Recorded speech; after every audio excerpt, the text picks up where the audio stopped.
episode of Cultivate. Thank you so much for joining us once again for another conversation. Today, I have a special guest with me. It's Rosie Arias. She's part of our church. She's been part of our church for a long time, for many, many years. She's part of our worship team.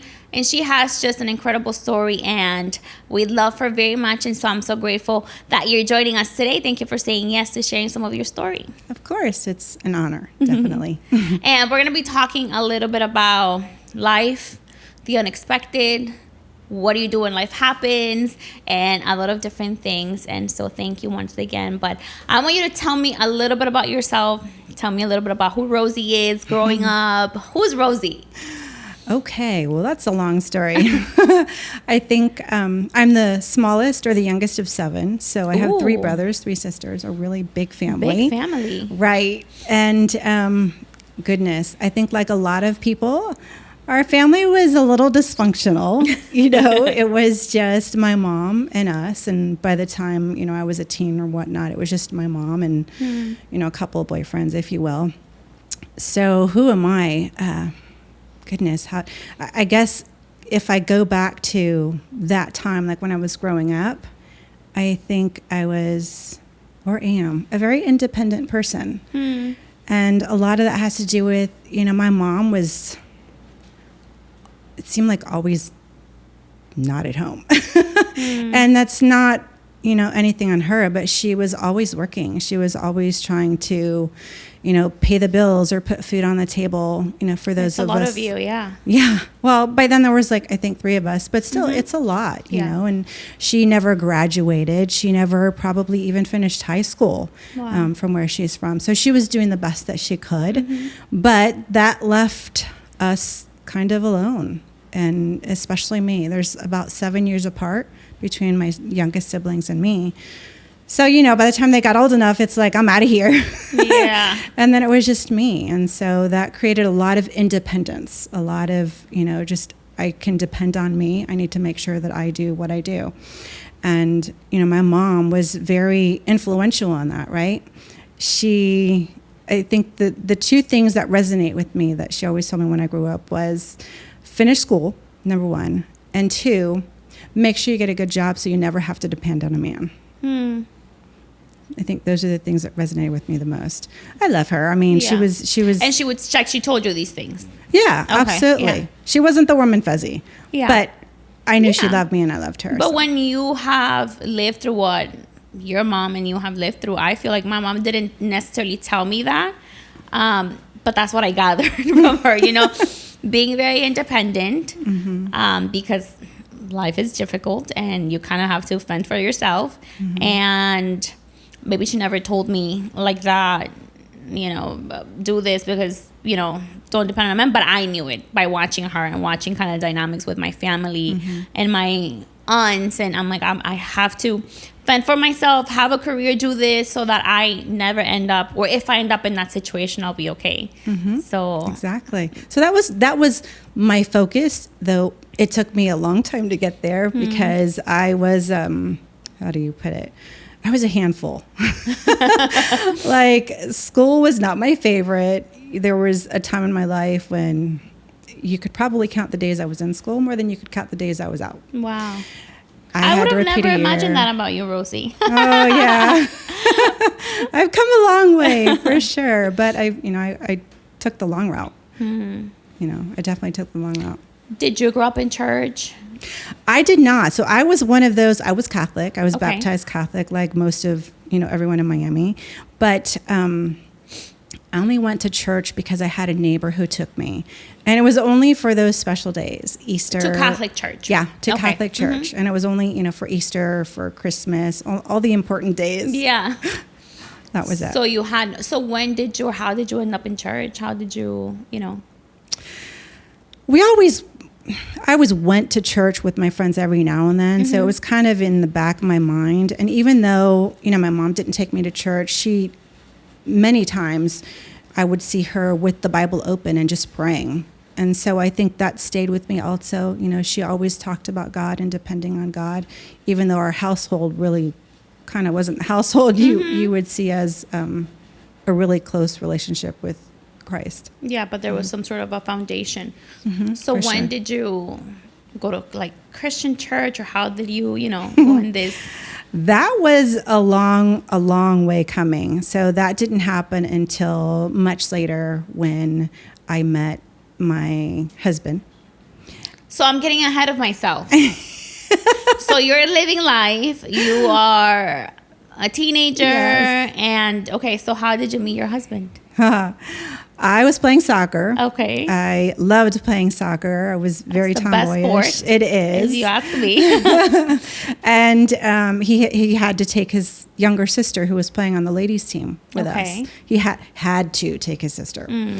Anyway, so he very much was in pursuit of me, as we were playing. And So he saw you, he liked you, and he was constantly asking me out. And it was like, no. And then finally it's like, okay, fine. And then we just started dating. So that's what began. How old were you? Oh, you're going to make me tell my age. I was under 30, maybe mid 20s. So it wasn't like you were in your like late teens. No. I'm thinking you were like, I don't know, in school. No, not at all. This is several years later. Yeah. Oh, Yeah. okay. This is several years later. So anyway, we met and we started going out, and what I thought was going to be no thank you, it ended up being, we kept dating, and one thing led to another, and I was already kind of out on my own then, and so we got closer, and there came a point where he shared, it's really hard when you come from another country, Yeah. and so he shared that he needed, if he didn't somehow find a way to get papers, then they were definitely going to deport him because the rest of his family had been able to seek their papers in other means, but he was already over the age. And so we kind of talked about it, and he didn't come right out and ask me until he did. And then it was like, okay, I mean, he's a nice enough guy, like him, so. But you weren't like No. in love, head over No. heels, like, this is the man I'm going to marry. No, not at all. But I was starting to like him. Yeah. He was nice enough, and I was getting older, and when you get older, it's like, oh, okay, the clock is ticking. What's going on? So I was like, okay. When he asked, and the way he asked was, if you help me, and that basically means marriage, right? That would be great. You don't have to. And, he didn't pressure me or anything. It wasn't anything like that. Yeah. But, I wanted to. I was like, okay, yeah, let's do this. So we were planning. So very unconventional way of getting into marriage because it's not like you. That's not the way most people start. Right. So when did sure. things change? Because I know it changed. They did. And that really is... I want to say it was only like 7 months before the date that we were supposed to get married, because you have to plan everything, and we wanted to take pictures. And we were sitting in the car, and we were just kind of looking at each other, and we were realizing we genuinely liked each other's company. Like we really were growing fond of each other, and we just had this mutual conversation of, well, why don't we like try this for real? Why don't we like really get married? Which is really dumb because we were going to get married. But, in our heads, it was like, okay, let's really go for this. And I think at that point I was like, yeah, I think we like love each other. I think we're falling in love with each other. And from that point on, it was, wow, it was picture perfect. It was wonderful. And, So he became the man the man of your dreams. Yeah. The man that you wanted. And definitely. Yeah. He was everything I thought I needed. Very organized, very methodical, very caring, very, he's the kind of guy that's old-fashioned and traditional, that he wants to make sure that you're taken care of. He would he would go out and put gas in my car just so that I wouldn't have to the next morning. That's nice. He would go out and pull cash just so that I had cash. Little things. Yeah. Helped me get organized because I was a hot mess back then. And so now you're married. So now we're married.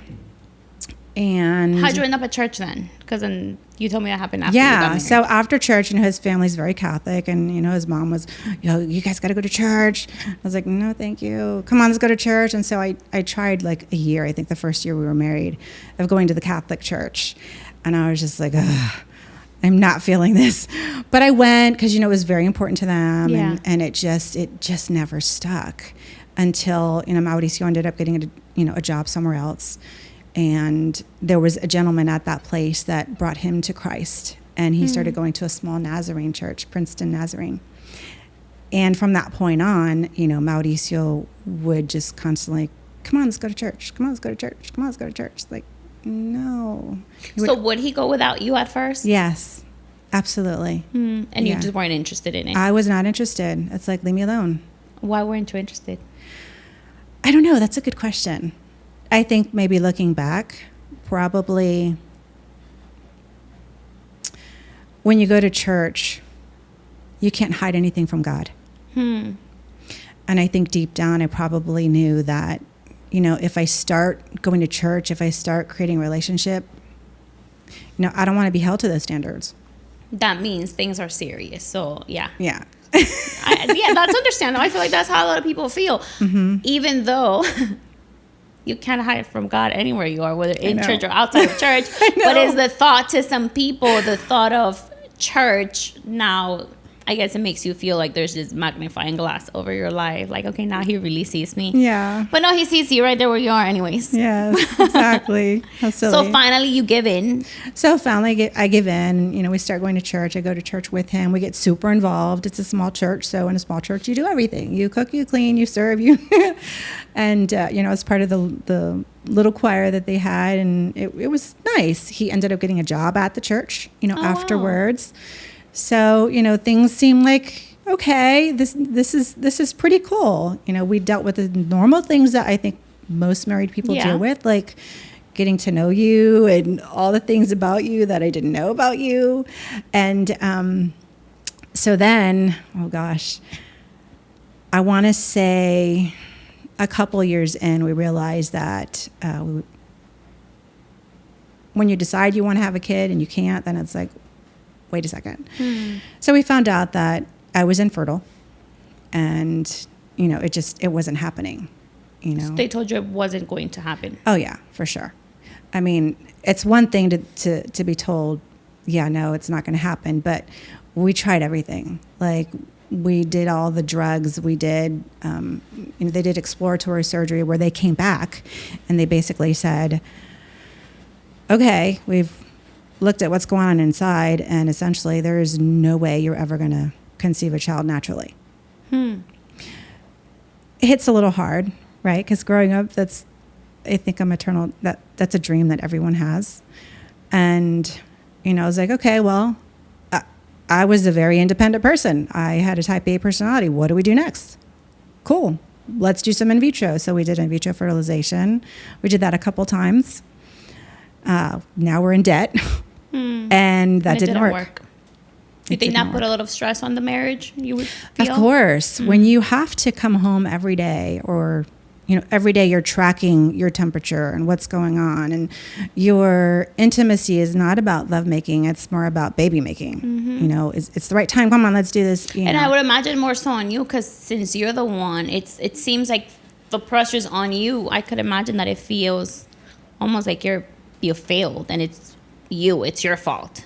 Oh yeah, you're the problem. Yeah, it's hard. It's hard. I often tell people who have not gone through infertility, you can't understand it unless you've been there. Because everywhere you turn, there's ads with moms and kids and strollers, and everybody's having baby showers, and there's families everywhere. You really don't think about it unless you're in that situation. But yeah, you are constantly surrounded by this image and idea, and it seems like it's just everyone has kids. So yeah. So I mean, now we know. I'm not gonna spoil it if they don't know you, but you have a son. Yes. But walk me through that. How did it look like for your marriage, and even for you? Well, once we had, I did get pregnant, yes, as you said, and it was a miracle. right? It was all God, and nothing what everybody else says about relaxing. It's all God.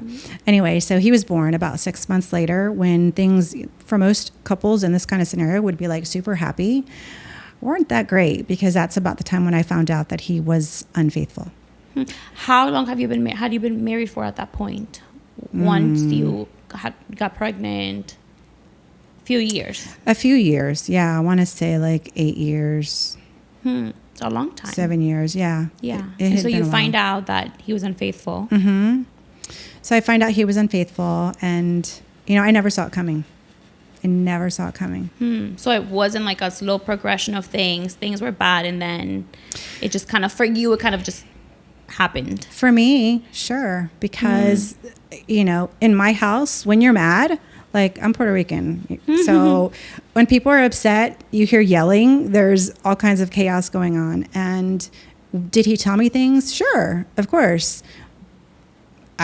He wasn't yelling. He didn't get to the point that my family did, so I didn't pick up on it. So it really took me from that field. So you didn't think it was a real issue.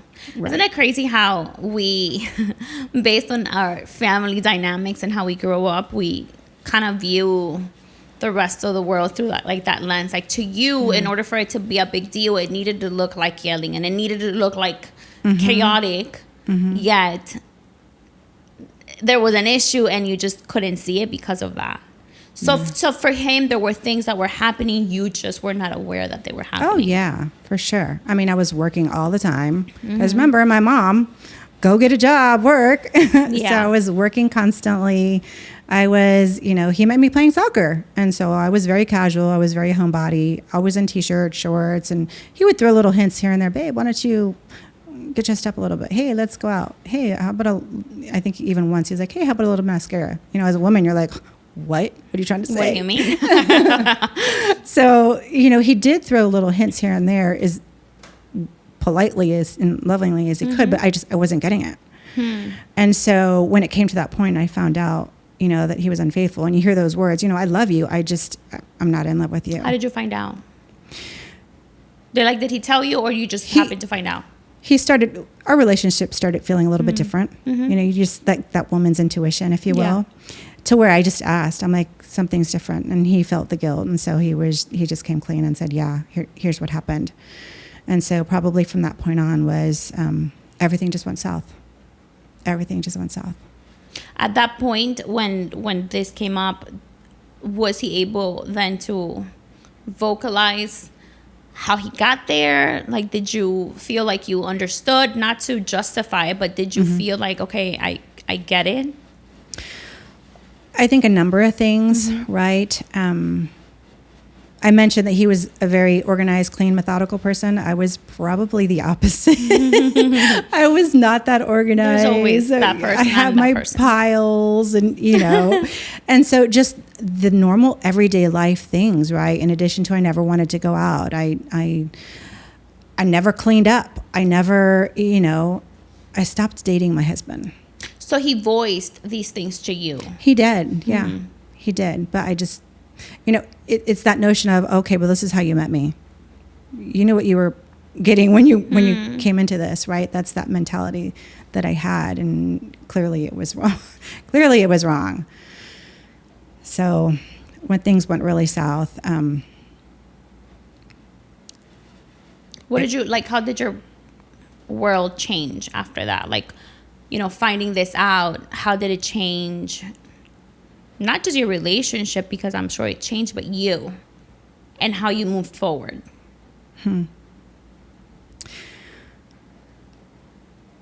I questioned myself a lot. Clearly I wasn't enough for my husband. So in what other areas was I not enough? Did you blame yourself for it, you think, or no? Of course. Yeah. I thought it was all on me. There were so many things I didn't do. I never used to really cook. I like eating, not cooking so much. But, I didn't do all those typical things that I think when you think of a Latin woman, people think, oh, a Latin woman, great. They're going to cook for you. They're going to clean for you. They're going to do your clothes. They're going to do this. And it's like, yeah, you didn't get that when you got me. And so I did look back like, yeah, this is all my fault. I wasn't the person I needed to be in so many ways. And so I think when everything went down, you know, I had to look at that and say, okay, what can I do? You know, because I'm that control person. I tried to change. I tried to become the picture perfect wife. And that's not to say, sorry I cut you off, but that's not to say that it was 100% on you. So when you acknowledge these things about yourself, it's not to say that, it's not to justify what he did, because it's not to justify that. But I think there is also a moment where anything in a relationship, in a marriage, it does take two people. Again, not to say because I didn't do this and you did that, because that's not always the case. But I think there's a certain strength or moment where when you look at yourself instead of just looking at the other person, and you recognize how we can be better. Again, not that you needed to be this perfect wife, or not that you needed to be this to be loved, right? Because it's not like that. But I think that it's so important in relationships and in marriage to not just be like, well, you and you did and you know this, and point the finger, but also take a moment to look inside and say, well, how can I be better? Yeah, that's so true. Spot on. I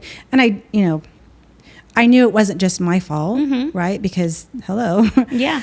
But, at that point I was really trying to, that's when I'm like asking God, okay, God, I need some help here. Like, so your reaction wasn't, we're not going to be together. Your reaction was more so of trying to work it out.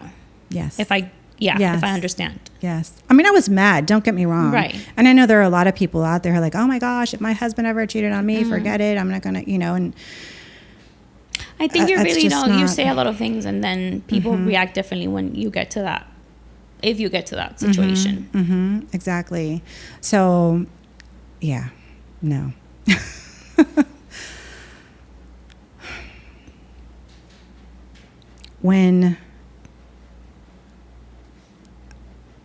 When I was trying to work on myself and trying to change things and praying, because that's what I did back then, I prayed.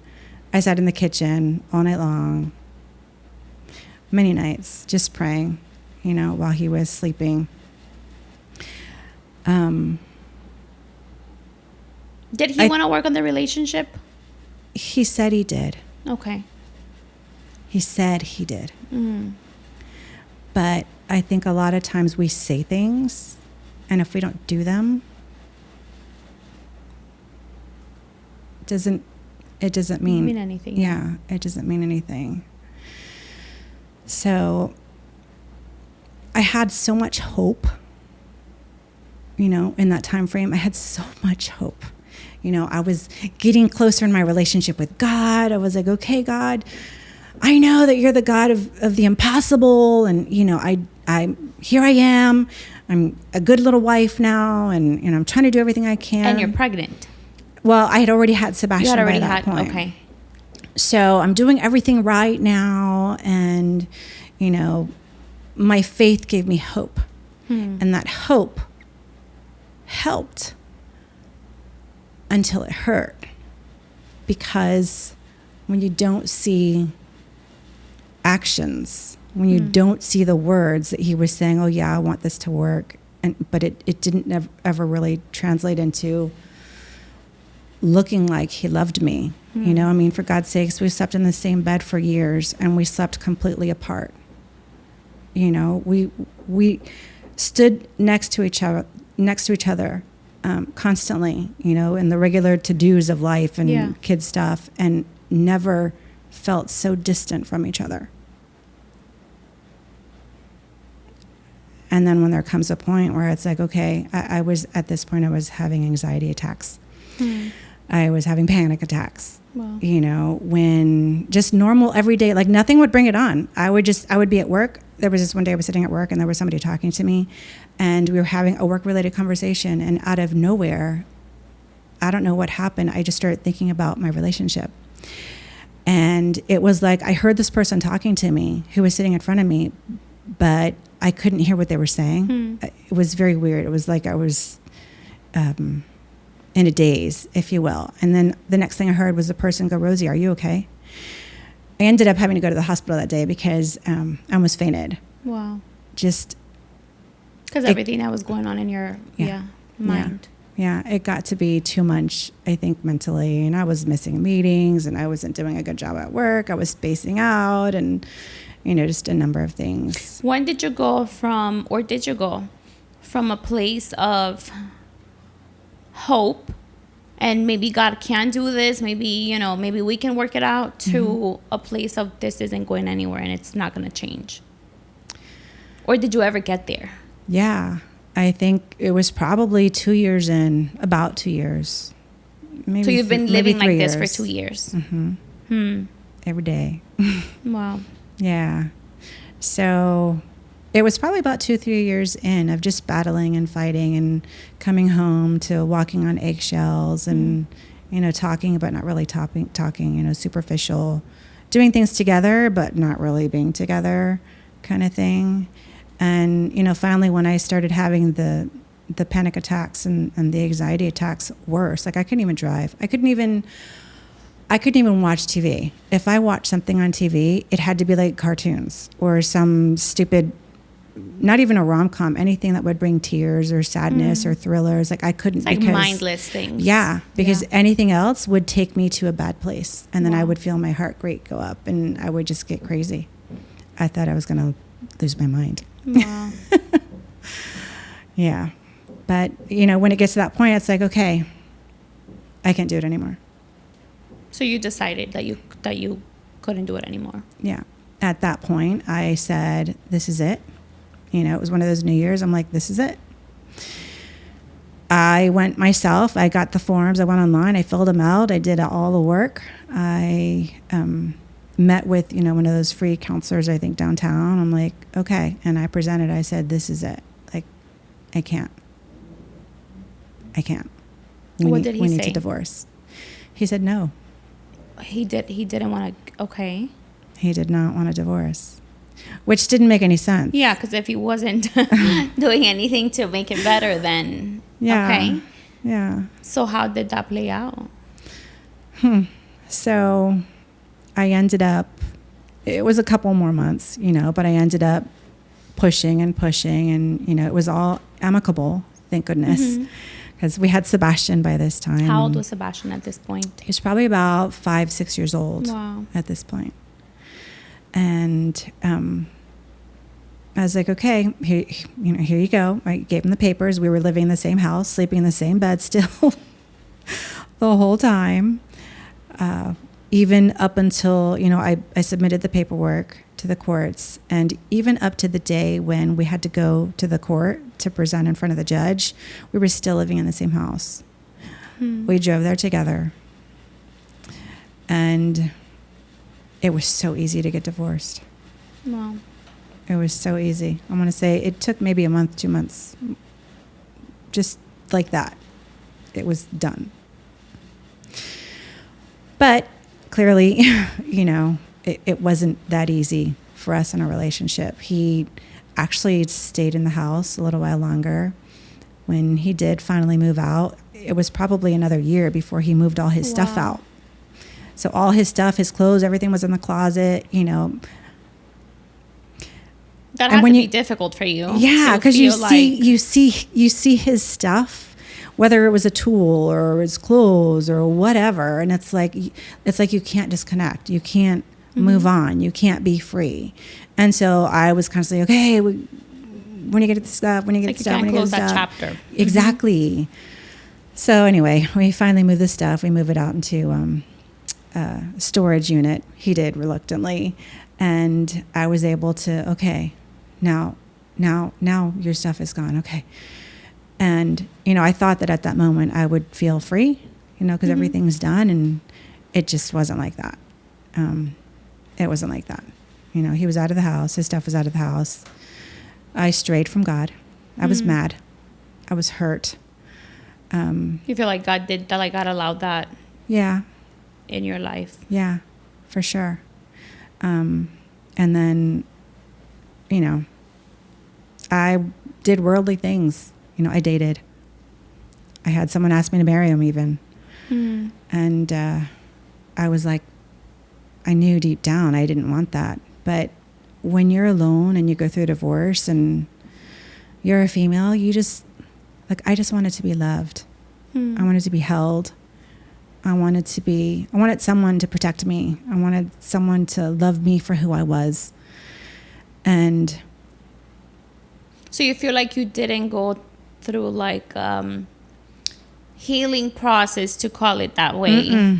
You kind of just straight from God and went looking for for something that made you feel loved and valued. And because I'm used to being in control, so that didn't work. Let's find something else. That's interesting you say that, because sometimes we think that's just how life is and what you do, but a lot of our reactions are very much tied into our upbringing and the things that we saw. And so I could imagine you now, maybe sometimes not directly, but thinking back at your mom and how you grew up, you know, with your single mom and a family, you know, she had you and now you have Sebastian, and probably thinking, is this going to be how my life is going to be for the, you know, forever? Yeah, for sure. I think if it weren't for Sebastian, some days, I don't know. He definitely kept me going. You know, it was my child who, when I stayed in bed on a Sunday, would come over and yell and scream and jump up and down and go, you know, it's Sunday, Mom. It's Sunday. We're supposed to go to church. Let's go to church. And so it was him that, you know, kind of kept you going. Kept me going and kind of shook me back into, okay. Did you feel that you, at some point, like you weren't going to get out of that place? Like you were just going to be stuck? For sure. What was the feeling? Was it just like worthless? Well, you feel lost. I mean, I felt lost. I had to get to know, I had to figure out who I was. I had to figure out what that meant. You know, I wasn't, you know, I had myself and who I was tied up in my husband. And so I had to figure out who I was. And in that process, it was like, man, how am I going to do this? Like, yeah, there were just moments where in that process, I thought, I can't do this. I don't know how I can do this. Did it come to a point where you feel like you healed from that, or that you turned the page and you found yourself on the other side of, you know, now you're healing, now you're feeling better, now maybe you reconnected with God? It was a slow going process. But yeah, I think from that point on, you know, that's how I started going to Calvary, actually. Okay.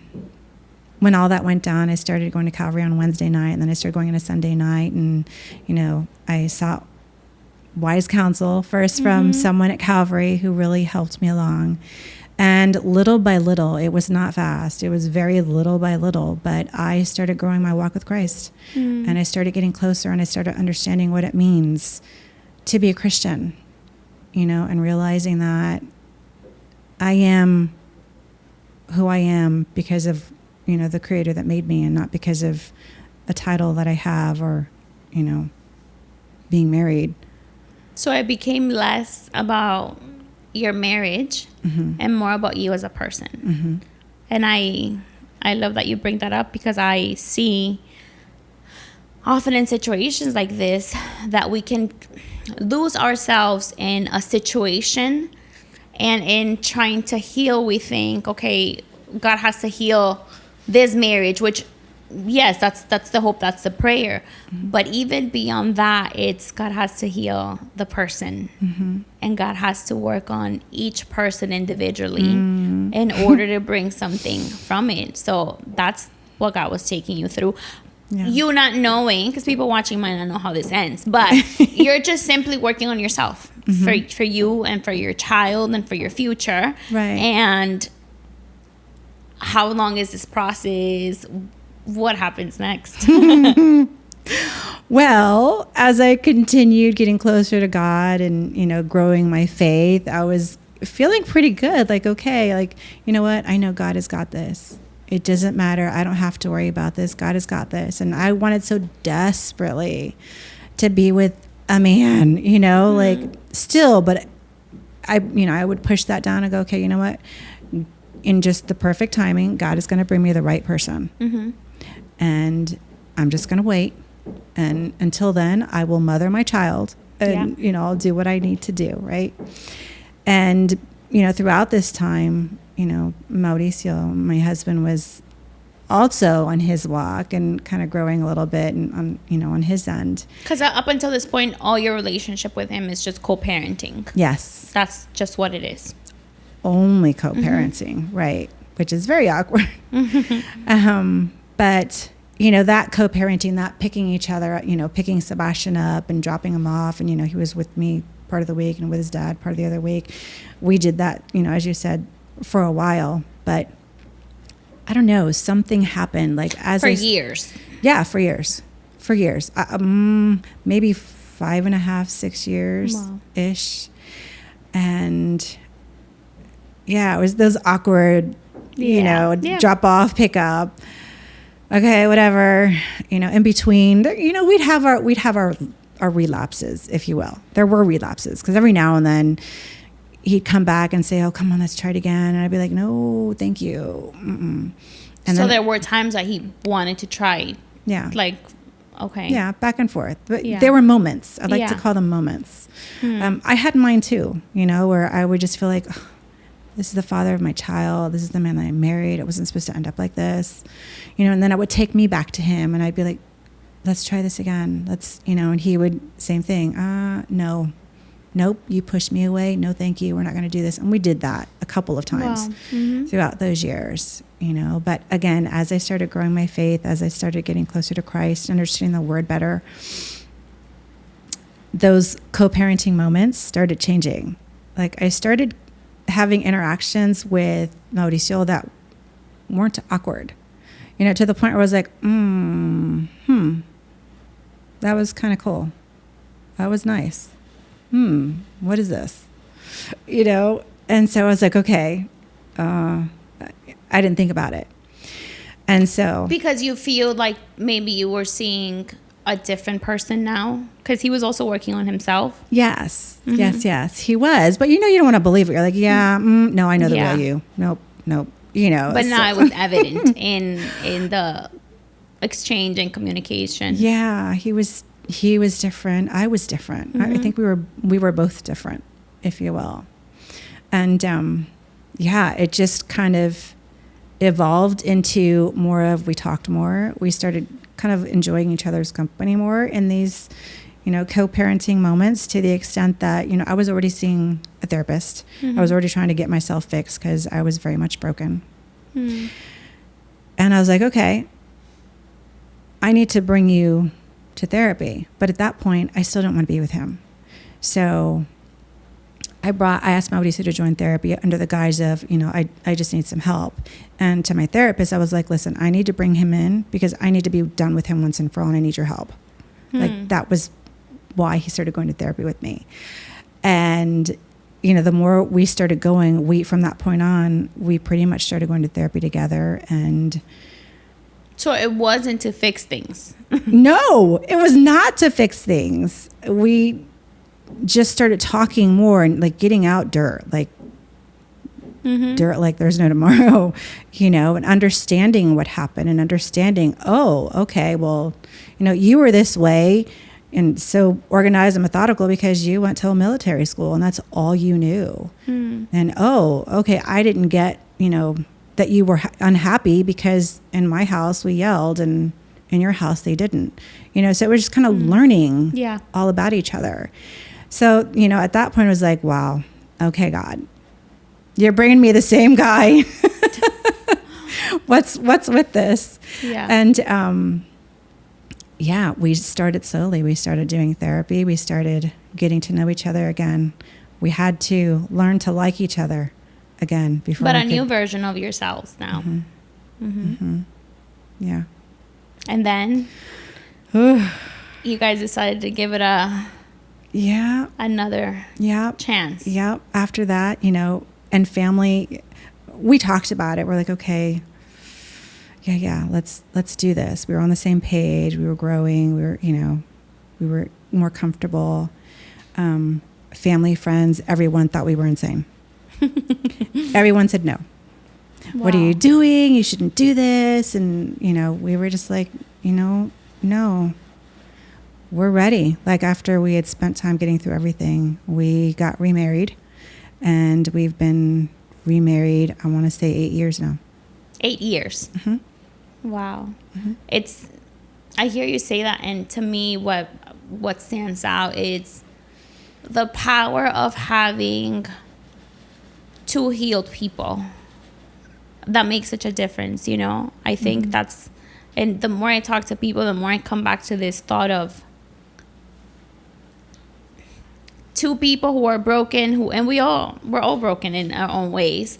But when we go through life unaware of that brokenness, unaware of what we bring to the table, and so it's just two of us who can't understand each other, can't figure out why are you like this?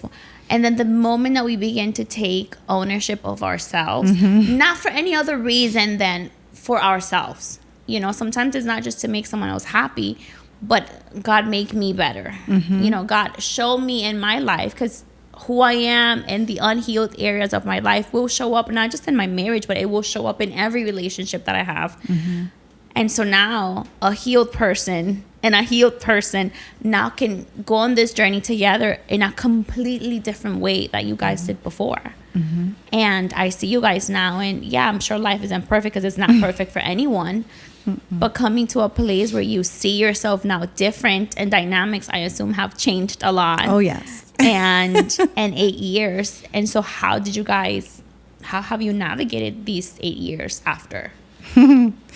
Well, I think we realized that unlike the very popular, and you get married and you live happily ever after, it's like, yeah, that's not exactly how it's supposed to go. We learned the hard way that marriage isn't really about one completing the other, or one person making the other person happy. We had to learn the hard way that marriage is really about sacrifice. It's about serving each other. I was so lost I didn't want to lose my identity. That's the control part of me, right? I didn't want to lose my identity and who I was. And so when you come to a place where like, okay, I think we both realized there's a mutualness about serving each other, that when we do that together, when we sacrifice together, only then, can we realize what God really has for our relationship and for our marriage. We had to learn how to, one of our favorite go-to verses is Ephesians 4:15. Speak the truth in love, and then we add with grace. Because one of the worst things that people deal with in a relationship, and at least in ours, was communication. Yeah. And so you always hear, oh, you need better communication. Well, when you're in that deep, dark place and you're not even talking, you don't even like each other, how do you do that? And so I think being able to go to a therapist and get some really good, solid, Christian-based counseling helps, to identify, man, we have to make sure that when we talk to each other, we do so from a place of love and of really servantship, meaning like truth and love with grace. You can be like, speaking the truth is super easy. Yeah. Like, oh, well, that was really stupid. Why'd you do that? Yeah. Speaking only love is just ignoring everything that you don't like and sweeping it under the carpet. Neither one of those are good, right? But if we do both, if we speak the truth in love with grace, and that grace comes in, that we had to recognize and realize, we call it, you have to go to the University of You. I like that. We have to learn who we are. Where do we come from? What makes us tick? What were the things in our lives that, shaped who we are as individuals? Yep. And when we were able to learn that about each other and then turn around and use that and give grace to each other, for that, and be able to recognize, oh, okay, well, if he does X, Y, Z, it's because he's really coming from a place of, this is why, okay, let me give some grace, right? And so when we started doing that and practicing that, and it was not easy. It was not easy. Then it was like, wow, okay. We make mistakes, right? Like one of the hardest things to do is overcome the fact that we condition each other. In a couple, in a relationship, we'd come to a place where I knew that if I did X, Y, and Z, or if I said X, Y, and Z, he was going to say this, and then I was going to say this, and he was going to say that, and I was going to say this, and I was going to end up in this whole spiral out of control, right? So we condition each other to believe certain things are going to happen because that's the way they've always happened. And we had to break through that. Yeah. We had to change that. And as we were trying ourselves to be new and better spouses to each other, we had to give each other grace for the mistakes that we made in the process. Wow. And not being the perfect people that we will never be. Yeah. And so I think that, we did it wrong, and we got it wrong, and we still get it wrong. Sometimes it's still not perfect, but we have a different attitude and a different purpose. And I think that helps. And a new awareness about yourselves, and that you're on the same team. You're not fighting against each other. Yeah. You're fighting towards the same common goal. Yeah. And so I think that changes communication too. It's like, I'm not fighting you. We're fighting towards this. Yeah. And so we're not enemies. We're on the same team. And I know that this story of yours is probably the exception to the rule. A lot of people get divorced and they never get remarried. They don't have this, beautiful, happy ending like you did. But there's also a redeeming part of it. God is a redeemer, and he can redeem situations, maybe not by bringing you back with the same person, but in many different ways, but you healing, finding yourself. I'll say two different things. One, what would you advise or tell that woman that maybe right now is finding herself in a place feeling lost, feeling like she has been betrayed, that she's not good enough, finding herself in a place where maybe she is fearful of the future and kind of lost within herself? First and foremost, I think we have to realize, I would say your identity doesn't lie in the marriage that you have, the husband that you have, the job that you have, the mother that you are. Dig hard to find where your true identity lies, and that is with Christ as a child of God. And with that, there's a verse that I used to always repeat. When you're feeling like you can't, when you're feeling like I have nothing left to give, like I'm not strong enough, I can't do this. In the Bible it says, I forget the verse, but basically in our weakness is when we're strong, not because of the strength that we have on our own, because that's when we fail. When we try to do everything on our own strength, that's when things go wrong. But when we lean on his strength, when we realize, accept, and just surrender everything to him and say, okay, and we lean on the strength that only he can give, then and only then will we be able to move forward and get to that place that we want to be. Yeah. What about maybe to that person that is right now struggling with learning or finding out themselves? What is, or what was to you a practical tool or way that you were able to look at your life and say, okay, these are the things that I need to get better. These are the things that I have to fix. Not necessarily, or not just to fix a marriage, but for ourselves. And like you said, just to find wholeness within ourselves. What are practical ways to get started today for that woman that might be a little hesitant or not knowing how to take that step? Well, I think there are some ways that I connect to the marriage, right? First and foremost, just do you. Like, do you keep God front and center, keep Christ front and center, but do you?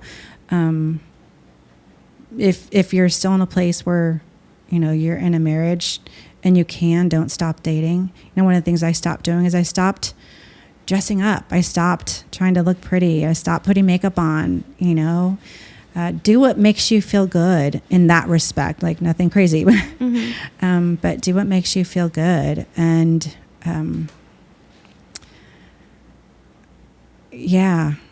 just, I would lean on God and do what makes you feel like you're getting closer to God, and that makes you feel comfortable. Know that you don't have to be what anybody else thinks you have to be. But who God made you to be. Thank you, Rosie. Thank you for taking some time to share that story with us and for being open and vulnerable. I know sometimes it's not easy to just put all our business out there, but I know that as people hear your story, they're going to be encouraged. And whether they're in a situation like yours or not, just hearing a little bit about your story and your wisdom gives us some encouragement. So thank you so much for joining me today. And if you're watching today, thank you so much for tuning in. Thank you for giving us some of your time. And our prayer and our hope is that this conversation helped you. And again, you may not be going through this specific situation. You may not be in the middle of a divorce. You may have a great marriage. I think all of us can find gold from conversations to become aware of who we are, who God made us to be, how we can continue to grow as individuals in our relationship with Christ. And so if you have any prayer requests, any questions, any way we can help you and support you, let us know. Reach out to us. Let us know in the comments. And I hope that you have an amazing rest of your week. Thank you for tuning in. We'll see you next time.